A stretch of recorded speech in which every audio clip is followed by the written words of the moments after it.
Hello, I'm Barry Gordon, Mayor of Duncanville, the City of Champions. I'm here at the Duncanville Hilton Garden Inn. It's here that the Chamber of Commerce usually holds the annual State of the City banquet, with people gathered together to celebrate the year's accomplishments and to look forward with great optimism. The 2020 State of the City will be as different and as virtual as so much of the year was.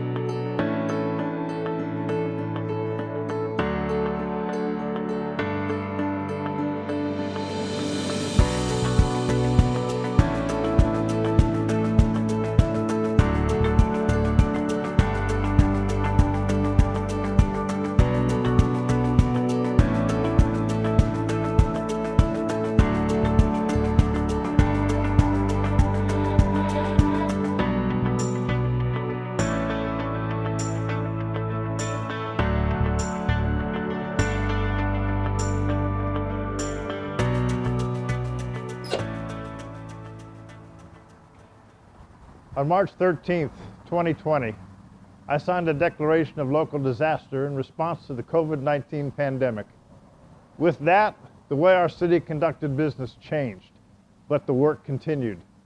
Staff were given dual missions in 2020, continue progress toward the council's vision of becoming a premier North Texas city, while at the same time responding to the needs of our community during a global health crisis.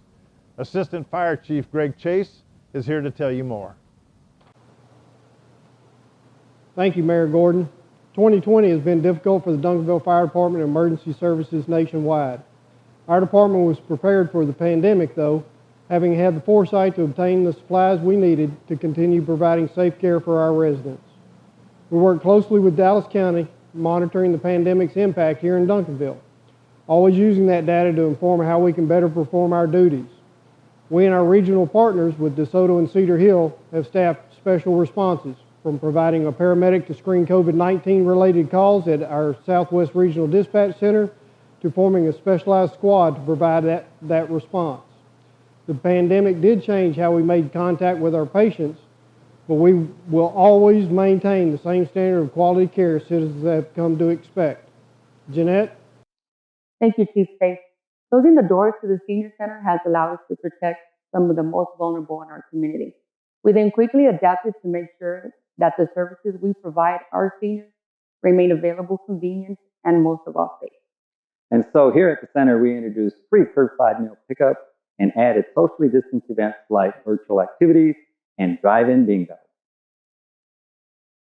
The library adapted our service to the community by offering curbside pickup and drop-off and adding a new home delivery service. This ensured that our patrons were still able to access library materials as they started to spend more time at home. That need to stay home took a toll on local businesses, but the Duncanville Community and Economic Development Corporation responded by funding a temporary business retention assistance program with $250,000. The program then presented grants of $1,000 to $10,000 to aid 118 local businesses impacted by the pandemic.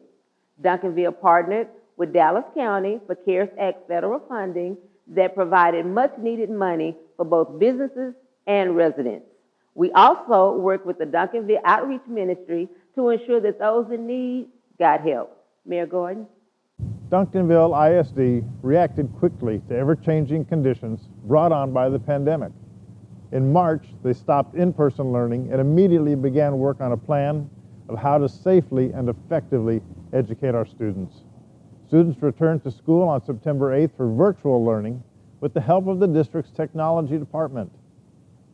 The school district then launched hybrid learning with both in-person and virtual learning starting October 19th.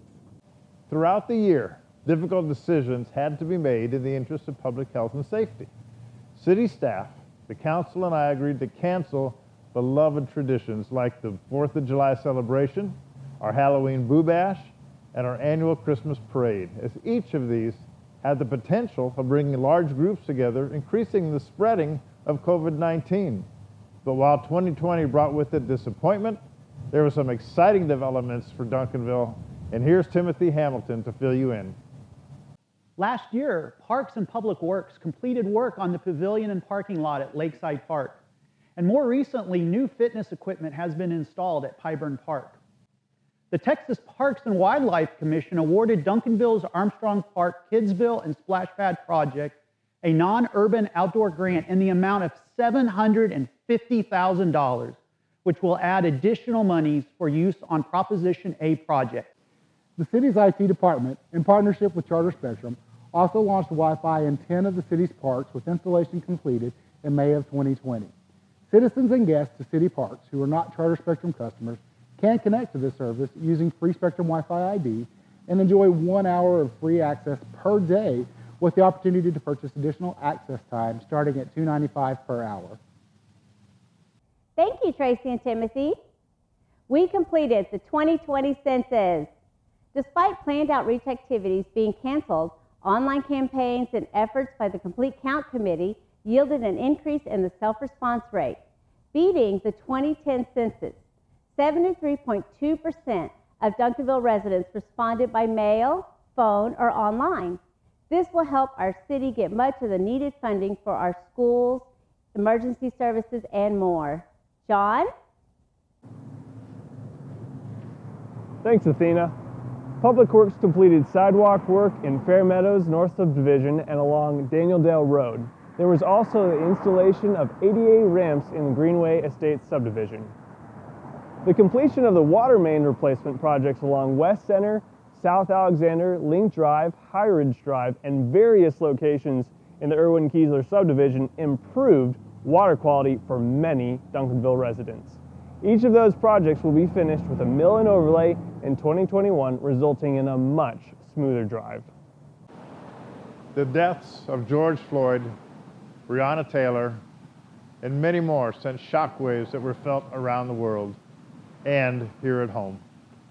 Duncanville residents responded with peaceful protests and a prayer vigil where I was joined by Assistant Police Chief Mark Lavigny and Police Chief Robert Brown. Local reaction to those incidents were both peaceful and constructive, with our community coming together to discuss the important matter of how our police department engages with citizens. I remain proud of our Duncanville officers, their work and professional interaction with residents. You know, Chief Brown, you're exactly right. We have a great department made up of a lot of great people, and we serve a great community. You know, in 2020, the Texas Police Chiefs Association re-recognized the Duncanville Police Department's compliance with the Texas Law Enforcement Agency's best practices. The best practices, which were developed by Texas law enforcement professionals, assist Duncanville in the efficient and effective delivery of service, the reduction of risk, and the protection of all individual rights. In June of 2020, Council approved an interlocal agreement that allowed Duncanville to receive over $2 million in CARES Act funds for disaster relief assistance. That funding has gone toward improvements that will allow city staff to provide uninterrupted service should something like this pandemic hit us again.